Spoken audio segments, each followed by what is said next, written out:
پہلے سمجھنا چاہیے کہ دعوت کسے کہتے ہیں۔ دعوت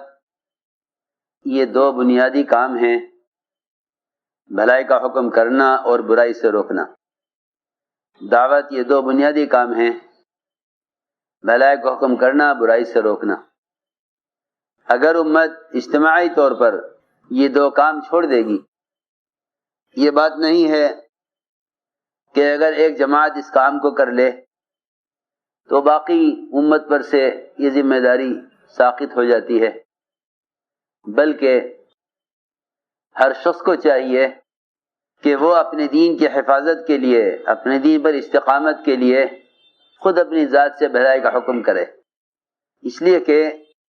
دعوت سب سے پہلے داعی کی اپنی ذات کے لیے ہے۔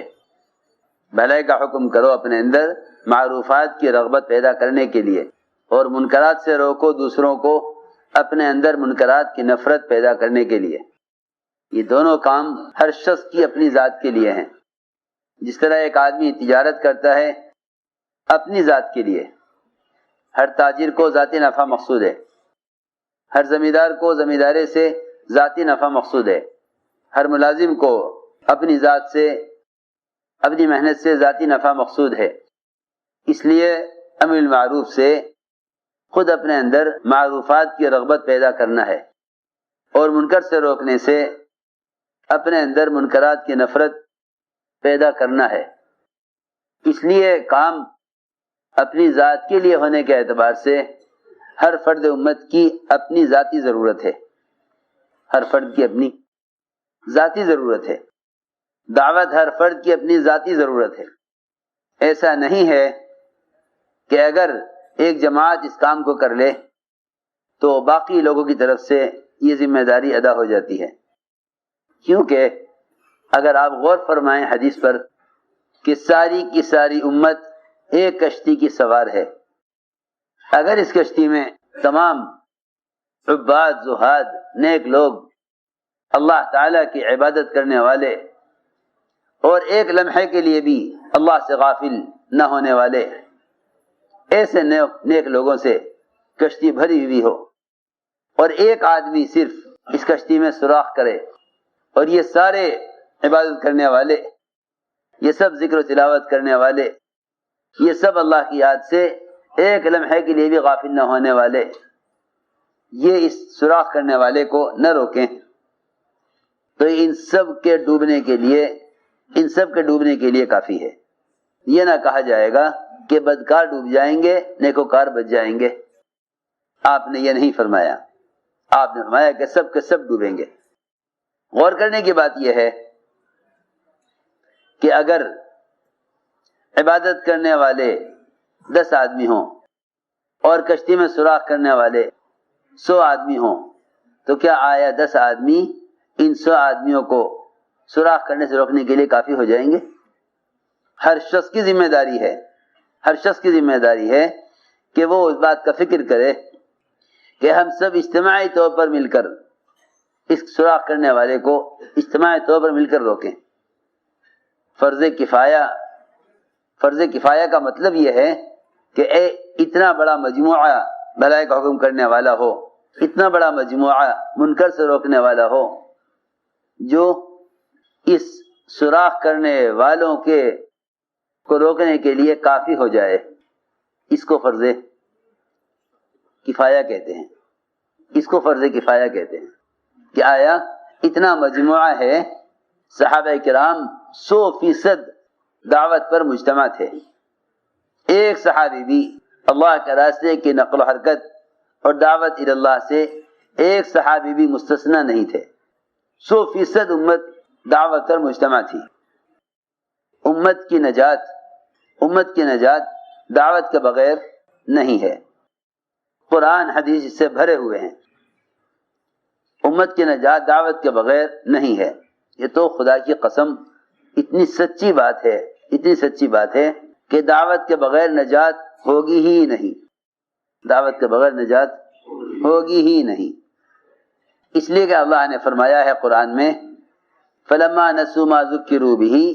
أَنجَيْنَا الَّذِينَ يَنْهُونَ عَنِ السُّوءِ فَلَمَّا نَسُوا مَا ذُكِّرُوا بِهِ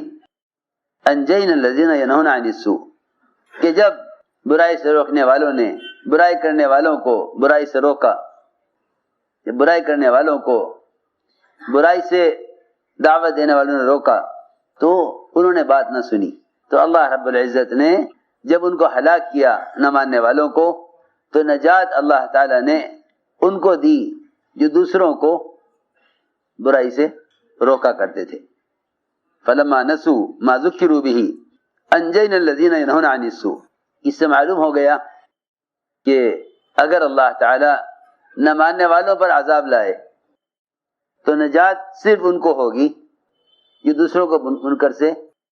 روکا کرتے تھے۔ اس سے معلوم ہوتا ہے کہ نہی منکر کیے بغیر اتمام حجت نہ ہوگا، اور اتمام حجت کے بغیر نجات نہ ہوگی، اتمام حجت کے بغیر نجات نہ ہوگی۔ معلوم ہونا چاہیے کہ امر بالمعروف اور نہی منکر یہی دعوت ہے، امر بالمعروف اور نہی منکر یہی دعوت ہے۔ لوگ اس دعوت تبلیغ کے طریقہ کار کو دیکھ کر یوں سمجھتے ہیں کہ یہ کوئی نیا کام شروع ہوا ہے اور یہ بے اعتبار امت کے نہیں ہے، حالانکہ اگر دعوت کے طریقے محنت اور اس کے مفہوم پر غور کیا جائے تو خلاصہ نکلے گا کہ بھلائی کا حکم کرنا اور برائی سے روکنا یہی دعوت ہے،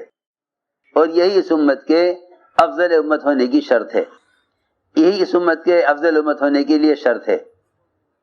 کہ یہ فرمایا کنتم خیر امتی، کہ تم خیر امت افضل امت جب ہو سکتے ہو جب تم بھلائی کا حکم کیا کرو اور برائی سے روکا کرو۔ سوال اس بات کا ہے کہ کب منکر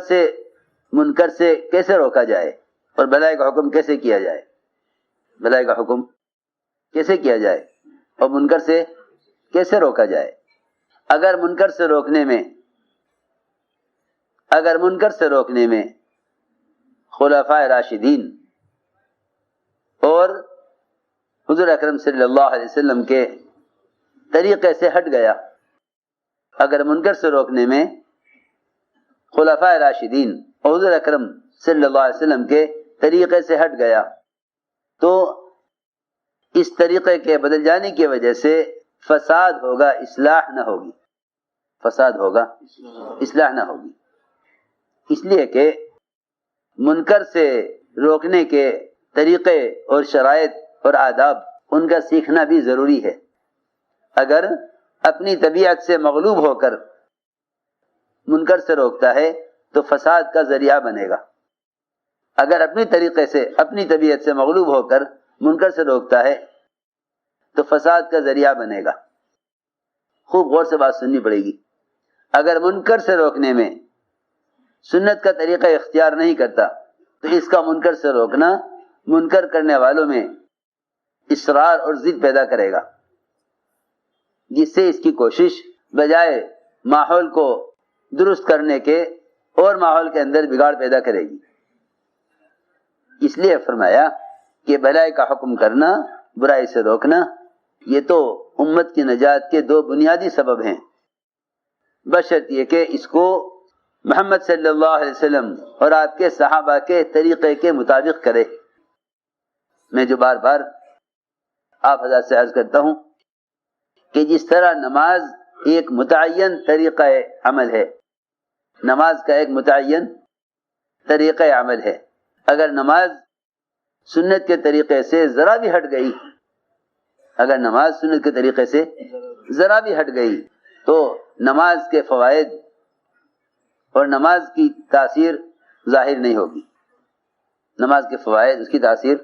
ظاہر نہیں ہوگی۔ اگر نماز سنت کے طریقے سے ذرا بھی ہٹ گئی تو اس کے نماز کی تاثیر اور اس کے فائدے ظاہر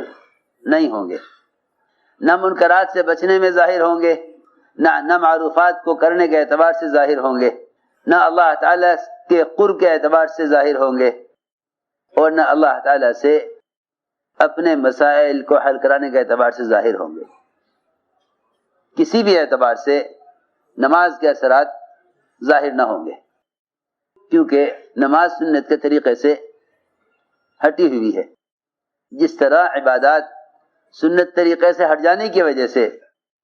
ان کے اثرات ختم ہو جاتے ہیں، اسی طرح دعوت کے سنت طریقے سے ہٹ جانے پر اس کے فوائد، اس کے اثرات ختم ہو جاتے ہیں۔ جس طرح نماز کا بگڑنا دین کے تمام شعبوں کو بگاڑ دیتا ہے، اس طرح دعوت کے اسلوب اور اس کے طریقے کا بگڑ جانا دین کے تمام شعبوں میں فساد اور بگاڑ پیدا کرتا ہے۔ دین کے تمام شعبوں میں فساد اور بگاڑ پیدا کرے گا اگر منکر سے روکنے والے اور معروفات کی دعوت دینے والے ان دونوں کاموں میں نبوت کے طریقے اور خلفائے راشدین کے طریقے سے ہٹ کر امر معروف کریں گے یا منکر سے روکیں گے۔ دین کے تمام شعبوں میں فساد اور بگاڑ پیدا کرے گا اگر منکر سے روکنے والے اور معروفات کی دعوت دینے والے